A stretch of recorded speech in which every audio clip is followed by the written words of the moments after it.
আজ নিজ জেলায় ঠাকুরগাঁওয়ে ফিরেছেন সাফজয়ী তিন নারী ফুটবলার। উষ্ণ অভ্যর্থনায় সিক্ত করলেন জেলা প্রশাসন ও নারী ফুটবল দলের পরিচালকরা। বিস্তারিত জানাতে জেলা প্রশাসকের কার্যালয় থেকে যুক্ত হচ্ছেন সহকর্মী এম এস সামাদ। সামাদ, আর কি কি আয়োজন থাকছে এই ফুটবলারদের জন্য?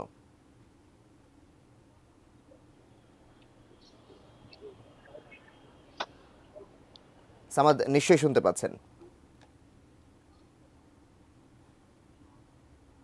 সাফজয়ী তিন নারী ফুটবলার। অনূর্ধ্ব যে নারী ফুটবল যারা চ্যাম্পিয়ন হয়েছে তাদের মধ্যে ঠাকুরগাঁও রাঙ্গাটুঙ্গি ইউনাইটেড মহিলা ফুটবল একাডেমি তিনজন খেলোয়াড় ছিলেন। একজন স্বপ্না রানী, সাগরিকা এবং কোহাতি কিস্কু, এই তিনজন এই নারী ফুটবল একাডেমির হয়ে খেলেছে এবং তারা আজকে যদি ফিরে, আমরা সকালবেলায় লক্ষ্য করেছি যে ঠাকুরগাঁও জেলা প্রশাসনের পক্ষ থেকে জেলা প্রশাসক ইসরাত ফারজানা তাদেরকে উষ্ণ অভ্যর্থনা ফুলের শুভেচ্ছা জানিয়েছেন এবং দীর্ঘক্ষণ ধরে প্রায় 1 ঘন্টা ধরে তাদের সঙ্গে তাদের সমস্যা, সম্ভাবনা এবং আগামী দিনের যে পরিকল্পনা সেগুলো নিয়ে তিনি আলোচনা করেছেন। আমরা যারা খেলোয়াড় রয়েছে স্বপ্না রানী, সাগরিকা এবং কোহাতি কিস্কু, তারা কিন্তু দীর্ঘ সময় ধরে তাদের মাঠ, তাদের খেলাধুলা এবং তাদের কি প্রত্যাশা, যেমনি ভাবে তারা বলছে তাদের জন্য একটি হোস্টেল প্রয়োজন, জিম প্রয়োজন, তাদের একটি মাঠ যাতে করে বাউন্ডারি করা হয়, যাতে করে যারা নারী খেলোয়াড়রা আগামী দিনে আছে তারা যাতে করে ভালো করে খেলাধুলা করতে পারে, এরকম নানা ধরনের যে চাহিদা সেটি তারা চেয়েছেন। এবং সেই ফুটবল খেলার মাঠে যাওয়ার জন্য যে সড়ক রয়েছে সড়কগুলো যাতে করে মেরামত করা হয় সেটি বলেছেন। এবং অনেক খেলোয়াড় তাদের পারিবারিক যে আর্থিক অবস্থার